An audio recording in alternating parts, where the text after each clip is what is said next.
Welcome to my channel. In today's video, we will discuss second principle of management given by Fayol, authority and responsibility. So let us study second principle of management given by Fayol, authority and responsibility. Authority means power to take decisions. So in organization, each employee has an authority according to their responsibility and according to their positions. Responsibility means duty to perform an assigned work. So each employee has an responsibility or duty according to their positions. That refers to responsibility. According to this principle, there must be balance between authority and responsibility. So according to Fayol, there must be balance between authority and responsibility. That is, authority should be according to responsibility.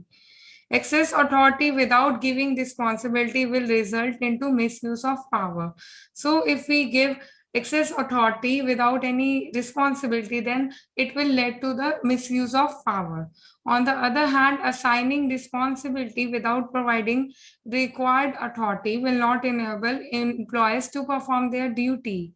So if we allot responsibility to any employee, but we did not provide him the required authority, then how he will complete his duty?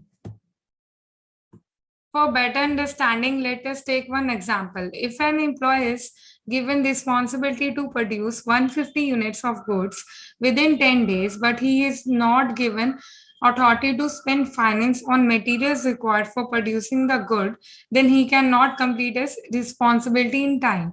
So here in this case, employee has given a responsibility to produce 150 units of goods within a time period, but he is not given an authority to spend finance on the raw material required for producing the good.